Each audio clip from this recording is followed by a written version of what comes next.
Hello everyone.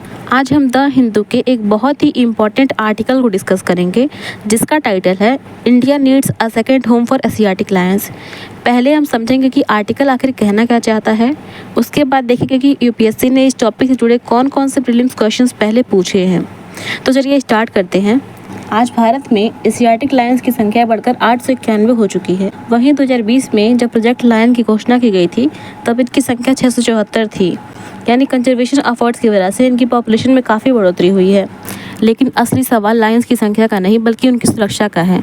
दरअसल आज पूरी दुनिया में भारत ही एकमात्र ऐसा देश है जहां एशियाटिक लायंस प्राकृतिक रूप से पाए जाते हैं और भारत में भी इनका पूरा जंगली आवास गुजरात के गिर लैंडस्केप तक ही सीमित है।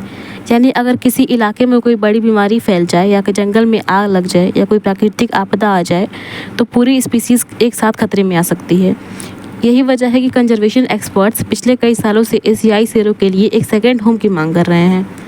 एक्सपर्ट्स का मानना है कि एशियाटिक लायंस को सिर्फ गिर तक सीमित रखना ठीक नहीं है, इसलिए इनके लिए एक दूसरा हैबिटेट विकसित किया जाना चाहिए ताकि अगर किसी वजह से कोई संकट आ जाए तो पूरी पॉपुलेशन प्रभावित न हो।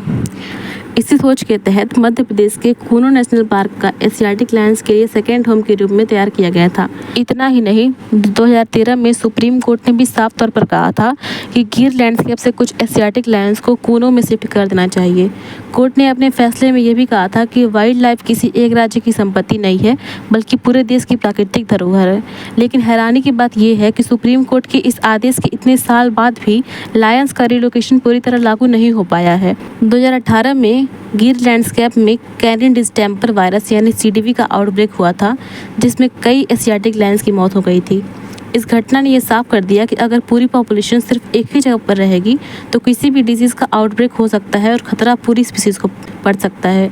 यानी कंजर्वेशन का मतलब सिर्फ पॉपुलेशन बढ़ाना नहीं होता, असली कंजर्वेशन का मतलब होता है कि स्पीसीज़ को लंबे समय तक सुरक्षित रखना। अब अगर हम इस टॉपिक को यूपीएससी के पर्सपेक्टिव से देखें तो कुछ फैक्चुअल पॉइंट्स हैं जिन्हें आपको बिल्कुल मिस नहीं करना है। सबसे पहले एशियाटिक लायन का आईयूसीएन स्टेटस वल्नरेबल है।